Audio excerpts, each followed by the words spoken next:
Good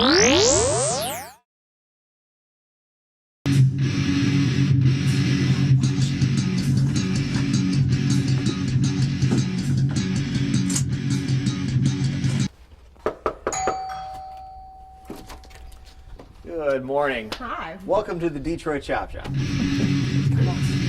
The way the house works is we live on the main floor, and then everything upstairs and everything downstairs is all studios. So we go this way. But this is kind of like the wall of fame of all the fun things that we've done. Twisted Sisters in here, I think. There's some guys from Kiss and Poison. More stuff this way.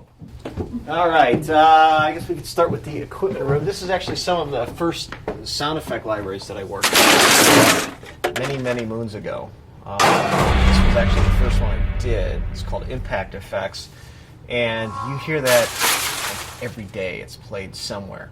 Any show that starts with the world's greatest, or the world's scariest, or the world's funniest, or the world's stupidest, anytime there's a crash, it's usually off of this out. And then from there, I grew and grew, and now I'm the world's largest producer of sound effects. I don't know if that's something I should brag about, but that's kind of what I do. In here, we have lighting and grip that we use for the Chop Shop video diaries that we do. Chop Shop video diaries. We do seasons where we bring on interns, and we basically document everything we do. And then at the end of the week, we put out the video of, hey, this is what we did for the week, and then we put them all together, and that's our season. All right, in here, we have the prop room. This is where we store all of the wonderful things that we use to make sound effects. Oh, it's broken. Rockstar Lounge, complete with cool Marshall fruit. Christmas presents. Although I'm a little disappointed because the knobs move, but the light doesn't turn on when you turn on the power. So, which is bullshit. Yeah, it's garbage. This is something I'm actually really proud of. This is in a foil recording on one of Thomas Edison's 10 original foil recorders. So this is actually my voice talking on it. So now we go to my room. This is Studio A.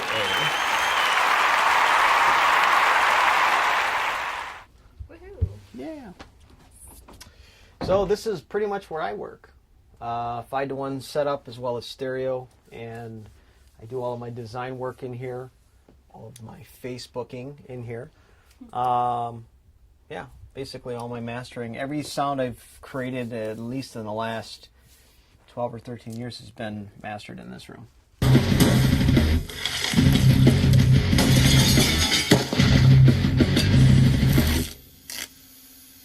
First time I really kind of understood the importance of sound was, how old was I? I was 17 years old, 16 years old, and at that point I'd already made like 50 movies. They were all like, 60-second movies, but This is before the days of YouTube, so we actually had a video recorder, and it's like the big thing, and you had to load in the big VHS tape, and you had to edit in camera, so you had to shoot it in order because there was no editing equipment back then.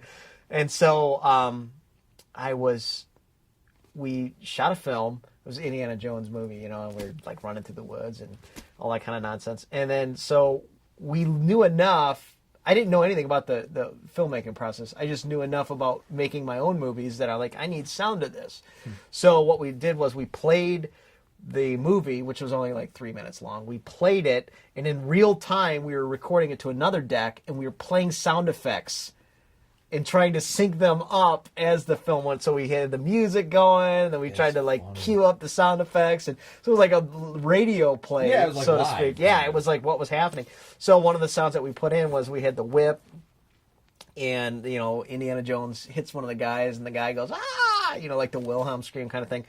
And so we put in the sound of the bullwhip, and we made it. It worked, So we take it. And we had our little debut. We had 20 or 30 friends and family, members in the basement watching it. And when they were watching it, they're all entertained. And as soon as the bullwhip happened, the room erupted with laughter because it was so over the top. And then that's when I remember it very clearly. I said, "Wow, that sound effect got a rise out of the room just a sound. And so for me, that was the moment of enlightenment where it's like, okay, this makes a difference. I'm also trying to record things differently. I've always recorded things a specific way, or maybe I've gotten in the habit of doing it that way. So now I like force myself to record it differently. It might suck, but at least it's, experimenting to push the envelope, I guess. Any message to the kids out there who are thinking about a career in audio? Aside from, interning? If you want to do something, then do it. That's just the bottom line. Your career is going to be filled with no's. If you don't take no, or if you take no seriously, then do something else. You have to learn to, if you're going to hear a million no's, you're still going to have enough guts and enough passion and drive to say, no, I'm going to keep going until I hit a yes. So that's the key. It's not going to be easy. It's going to take you years, unless you get lucky, which very few people do. And you just got to keep pushing forward. So you can do anything if you just keep trying at it.